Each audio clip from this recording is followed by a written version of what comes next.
ਪਿਆਰੇ ਵਿਦਿਆਰਥੀਓ, ਸਤਿ ਸ਼੍ਰੀ ਅਕਾਲ।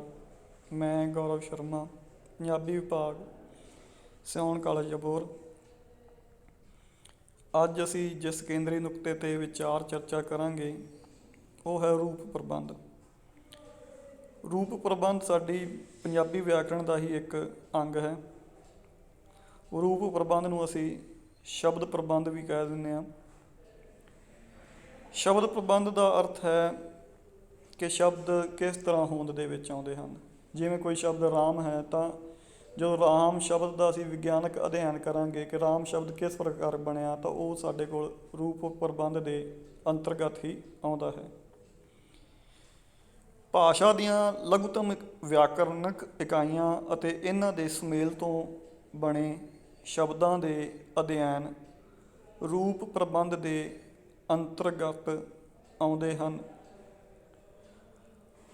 ਰੂਪ ਪ੍ਰਬੰਧ ਵਿੱਚ ਇਹ ਵੇਖਿਆ ਜਾਂਦਾ ਹੈ ਕਿ ਵਾਕ ਵਿੱਚ ਸ਼ਬਦ ਕਿਵੇਂ ਹੋਂਦ ਵਿੱਚ ਆਏ। ਜਿਵੇਂ ਕਿ ਅਸੀਂ ਪਹਿਲਾਂ ਹੀ ਚਰਚਾ ਕੀਤੀ ਹੈ ਕਿ ਸ਼ਬਦਾਂ ਦਾ ਇੱਕ ਤਰ੍ਹਾਂ ਵਿਗਿਆਨਕ ਅਧਿਐਨ ਕੀਤਾ ਜਾਂਦਾ। ਇਸੇ ਪ੍ਰਕਾਰ ਇੱਥੇ ਵੇਖਿਆ ਜਾਂਦਾ ਕਿ ਜੋ ਸ਼ਬਦ ਵਾਕ ਵਿੱਚ ਆਏ ਹਨ ਉਹ ਕਿਵੇਂ ਹੋਂਦ ਵਿੱਚ ਆਏ ਅਤੇ ਸ਼ਬਦ ਬਣਤਰ ਵਿੱਚ ਇਸ ਦੇ ਵੱਖ-ਵੱਖ ਅੰਸ਼ਾਂ ਦਾ ਕੀ ਕਾਰਜ ਹੈ। ਜਦੋਂ ਇਹਨਾਂ ਦੀ ਪਰਿਭਾਸ਼ਾ ਵੱਲ ਗੱਲ ਕਰਦੇ ਹਾਂ ਤਾਂ ਅਸੀਂ ਵੇਖਦੇ ਹਾਂ ਧੁਨੀਆਂ ਦੇ ਸਮੂਹ ਨਾਲ ਬਣੀ ਭਾਸ਼ਾ ਦੀ ਸਾਰਥਕ ਇਕਾਈ ਸ਼ਬਦ ਅਖਵਾਉਂਦੀ ਹੈ। ਭਾਵ ਇਹ ਕਿ ਜਦੋਂ ਵੱਖ-ਵੱਖ ਧੁਨੀਆਂ ਮਿਲ ਕੇ ਇੱਕ ਸਾਰਥਕ ਇਕਾਈ ਦਾ ਨਿਰਮਾਣ ਕਰਦੀਆਂ ਹਨ ਤਾਂ ਉਹ ਸ਼ਬਦ ਅਖਵਾਉਂਦੀ ਹੈ। ਜਿਵੇਂ ਧੁਨੀ ਹੈ ਮਾਂ, ਵਾਂ। ਮਾਂ ਅਤੇ ਵਾਂ ਨੂੰ ਜਦੋਂ ਅਸੀਂ ਇਕੱਠਿਆਂ ਕਰ ਦੇਵਾਂਗੇ ਤਾਂ ਉਹ ਇੱਕ ਸ਼ਬਦ ਬਣ ਜਾਵੇਗਾ ਮਾਵਾਂ। ਭਾਸ਼ਾ ਦੀ ਛੋਟੀ ਤੋਂ ਛੋਟੀ ਸਾਰਥਕ ਇਕਾਈ ਨੂੰ ਸ਼ਬਦ ਕਿਹਾ ਜਾਂਦਾ ਹੈ। ਛੋਟੀ ਤੋਂ ਛੋਟੀ ਸਾਰਥਕ ਇਕਾਈ ਦਾ ਮਤਲਬ ਉਹ ਛੋਟੀ ਤੋਂ ਛੋਟੀ ਇਕਾਈ ਜਿਸ ਦਾ ਕੋਈ ਅਰਥ ਨਿਕਲਦਾ ਹੋਵੇ, ਉਹ ਸਾਰਥਕ ਇਕਾਈ ਅਖਵਾਵੇਗੀ। ਜਿਵੇਂ ਅਸੀਂ ਉਦਾਹਰਨ ਵਜੋਂ ਮਾਂ ਸ਼ਬਦ ਲੈ ਲੈਂਦੇ ਹਾਂ ਤਾਂ ਮਾਂ ਆਪਣੇ ਆਪ ਦੇ ਵਿੱਚ ਇੱਕ ਸ਼ਬਦ ਵੀ ਹੈ ਅਤੇ ਇਸ ਤੋਂ ਛੋਟੀ ਇਕਾਈ ਹੋਰ ਨਹੀਂ ਹੋ ਸਕਦੀ। ਇਸ ਲਈ ਭਾਸ਼ਾ ਦੀ ਛੋਟੀ ਤੋਂ ਛੋਟੀ ਸਾਰਥਕ ਇਕਾਈ ਨੂੰ ਕੀ ਕਿਹਾ ਜਾਂਦਾ? ਸ਼ਬਦ। ਹੁਣ ਰੂਪ ਪ੍ਰਬੰਧ ਦੇ ਵਿੱਚ ਜਿਹੜੀ ਅਗਲੀ ਗੱਲ ਅਸੀਂ ਕਰਾਂਗੇ ਉਹ ਸ਼ਬਦ ਅਤੇ ਭਾਵ ਅੰਸ਼ ਦੀ।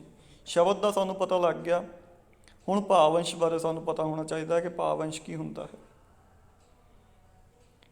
ਸ਼ਬਦ ਨਾਲੋਂ ਵੱਖਰੀ ਇੱਕ ਹੋਰ ਇਕਾਈ ਭਾਵ ਅੰਸ਼ ਵੀ ਹੈ, ਜਿਸ ਨੂੰ ਰੂਪਗ੍ਰਾਮ ਵੀ ਕਹਿ ਦਿੱਤਾ ਜਾਂਦਾ ਹੈ। ਉਸ ਨੂੰ ਮੋਰਫੀਮ ਵੀ ਕਹਿ ਦਿੱਤਾ ਜਾਂਦਾ ਅੰਗਰੇਜ਼ੀ ਭਾਸ਼ਾ ਦੇ ਵਿੱਚ। ਸ਼ਬਦਾਂਸ਼ ਵੀ ਕਹਿ ਦਿੱਤਾ ਜਾਂਦਾ ਹੈ, ਭਾਵ ਰੂਪ ਵੀ ਕਹਿ ਦਿੱਤਾ ਜਾਂਦਾ ਹੈ। ਸ਼ਬਦਾਂਸ਼ ਤੋਂ ਮਤਲਬ ਕੀ ਹੈ? ਸ਼ਬਦ ਦਾ ਇੱਕ ਅੰਸ਼, ਕਿਸੇ ਸ਼ਬਦ ਦਾ ਇੱਕ ਹਿੱਸਾ। ਇਸ ਨੂੰ ਅਲੱਗ-ਅਲੱਗ ਨਾਵਾਂ ਨਾਲ ਅਸੀਂ ਵੇਖ ਸਕਦੇ ਹਾਂ: ਰੂਪਗ੍ਰਾਮ, ਮੋਰਫੀਮ, ਸ਼ਬਦਾਂਸ਼। ਹੁਣ ਅਸੀਂ ਭਾਵ ਅੰਸ਼ ਦੇ ਬਾਰੇ ਵਿਚਾਰ ਚਰਚਾ ਕਰਾਂਗੇ।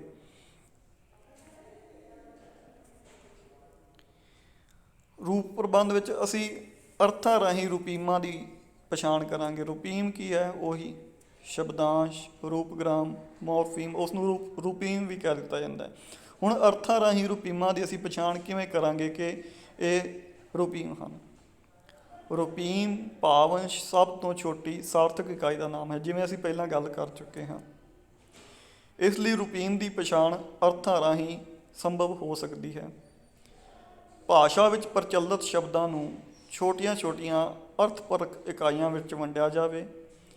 ਇਉਂ ਜਿਹੜਾ ਜਾਂ ਜਿਹੜੇ ਛੋਟੇ-ਛੋਟੇ ਸਾਰਥਕ ਟੋਟੇ ਹਾਸਲ ਹੋਣਗੇ ਉਹੀ ਰੂਪੀਮ ਹੋਣਗੇ।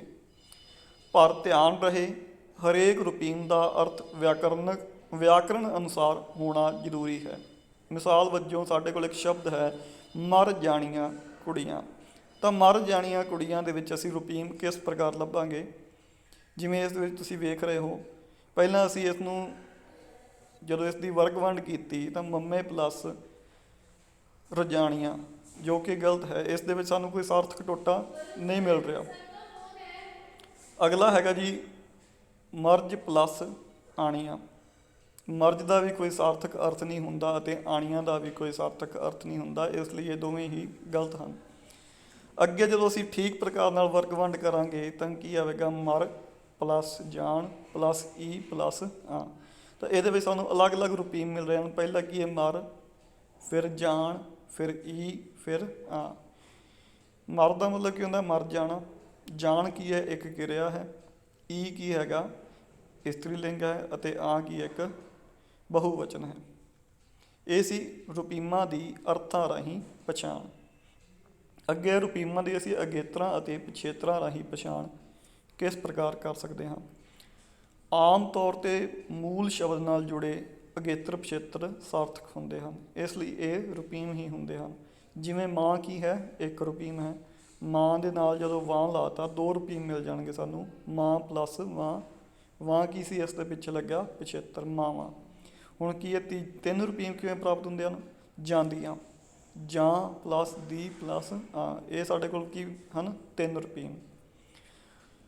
ਹੁਣ ਅਸੀਂ ਅੱਗੇ ਕਰਾਂਗੇ ਰੂਪੀਮਾਂ ਦਾ ਵਰਗੀਕਰਨ। ਪਹਿਲਾਂ ਕੀ ਹੈ, ਮੁਕਤ ਅਤੇ ਯੁਕਤ ਰੂਪੀਮ ਬਾਰੇ ਅਸੀਂ ਜਾਣਾਂਗੇ ਕਿ ਮੁਕਤ ਅਤੇ ਯੁਕਤ ਰੂਪੀਮ ਕੀ ਹੁੰਦੇ ਹਨ। ਜਿਹੜੇ ਰੂਪੀਮ ਸੁਤੰਤਰ ਰੂਪ ਵਿੱਚ ਕਿਸੇ ਅਰਥ ਨੂੰ ਪ੍ਰਗਟਾਉਣ ਦੀ ਸਮਰੱਥਾ ਰੱਖਦੇ ਹਨ, ਉਹਨਾਂ ਨੂੰ ਅਸੀਂ ਮੁਕਤ ਜਾਂ ਸੁਤੰਤਰ ਰੂਪੀਮ ਆਖ ਸਕਦੇ ਹਾਂ। ਭਾਵ ਕਿ ਜਿਹੜੇ ਰੂਪੀਮ ਸੁਤੰਤਰ ਰੂਪ ਦੇ ਵਿੱਚ ਆਪਣੀ ਇੱਕ ਹੋਂਦ ਰੱਖਦੇ ਹਨ, ਜਿਵੇਂ ਪੜ੍ਹ, ਕਰ, ਮਰ, ਤਾਂ ਇਹ ਕੀ ਹਨ, ਸੁਤੰਤਰ ਰੂਪ ਦੇ ਵਿੱਚ ਆਪਣੀ ਇੱਕ ਅਲੱਗ ਪਛਾਣ ਰੱਖਦੇ ਹਨ। ਇਹ ਹਨ ਸੁਤੰਤਰ ਜਾਂ ਮੁਕਤ ਰੂਪੀਮ। ਅਗਲੇ ਹਨ ਯੁਕਤ ਰੂਪੀਮ। ਪਰ ਜੋ ਰੂਪੀਮ ਸੁਤੰਤਰ ਰੂਪ ਵਿੱਚ ਕੋਈ ਭਾਵ ਪ੍ਰਗਟ ਨਹੀਂ ਕਰ ਸਕਦੇ, ਉਹ ਕੀ ਹੁੰਦੇ ਹਨ, ਯੁਕਤ ਜਾਂ ਬੰਦੇਜੀ ਰੂਪੀਮ ਅਖਵਾਉਂਦੇ ਹਨ। ਜਿਵੇਂ ਅਣ, ਆ ਤੇ ਈ। ਇਹ ਆਪਣੇ ਆਪ ਦੇ ਵਿੱਚ ਰੂਪੀਮ ਤਾਂ ਹਨ, ਪਰ ਇਹ ਸੁਤੰਤਰ ਰੂਪ ਦੇ ਵਿੱਚ ਆਪਣੀ ਕੋਈ ਹੋਂਦ ਨਹੀਂ ਰੱਖਦੇ। ਇਹਨਾਂ ਨੂੰ ਕਿਸੇ ਨਾ ਕਿਸੇ ਸ਼ਬਦ ਦੇ ਨਾਲ ਮਿਲ ਕੇ ਹੀ ਆਪਣੀ ਹੋਂਦ ਪ੍ਰਗਟਾਉਣੀ ਪੈਂਦੀ ਹੈ। ਜਿਵੇਂ ਅਣਵਿਆਹੀਆਂ, ਅਣਜਾਣ। ਅੱਗੇ ਹਨ ਬੰਦ ਅਤੇ ਖੁੱਲ੍ਹੇ ਰੂਪੀਮ। ਬੰਦ ਅਤੇ ਖੁੱਲ੍ਹੇ ਰੂਪੀਮ ਕੀ ਹੁੰਦੇ ਹਨ, ਜਿਨ੍ਹਾਂ ਰੂਪੀਮਾਂ ਨਾਲ ਅੱਗੇ ਹੋਰ ਰੂਪੀਮ ਜੁੜ ਸਕਦੇ ਹੋਣ, ਉਹ ਕੀ ਹੋਣਗੇ, ਖੁੱਲ੍ਹੇ ਰੂਪੀਮ। ਜਿਵੇਂ ਈ ਖੁੱਲ੍ਹਾ ਰੂਪੀਮ ਹੈ। ਲੜਕੀ, ਲੜਕੀ ਤੋਂ ਕੀ ਬਣੀਆਂ, ਲੜਕੀਏ। ਲੜਕੀਏ ਤੋਂ ਕੀ ਬਣਿਆ, ਲੜਕੀਆਂ। ਤਾਂ ਇਹ ਕੀ ਹੈ, ਇੱਕ ਖੁੱਲ੍ਹਾ ਰੂਪੀਮ ਹੈ। ਪਰ ਬੰਦ ਰੂਪੀਮ ਨਾਲ ਅੱਗੇ ਹੋਰ ਰੂਪੀਮ ਜੁੜਨ ਦੀ ਗੁੰਜਾਇਸ਼ ਨਹੀਂ ਹੁੰਦੀ। ਜਿਵੇਂ ਸ਼ਬਦ ਹੈ, ਇੱਕ ਰੂਪੀਮ ਹੈ ਸਾਡੇ ਕੋਲ ਆ, ਤਾਂ ਲੜਕੀਆਂ। ਤਾਂ ਲੜਕੀਆਂ ਤੋਂ ਅੱਗੇ ਸਾਡੇ ਕੋਲ ਕੋਈ ਹੋਰ ਸ਼ਬਦ ਨਹੀਂ ਬਣ ਸਕਦਾ। ਤਾਂ ਬੱਚੋ, ਇਹ ਸੀ ਸਾਡਾ ਰੂਪ ਪ੍ਰਬੰਧ, ਜਿਸ ਬਾਰੇ ਅਗਲੇ ਲੈਕਚਰ ਦੇ ਵਿੱਚ ਅਸੀਂ ਵਿਚਾਰ ਚਰਚਾ ਕਰਾਂਗੇ। ਧੰਨਵਾਦ।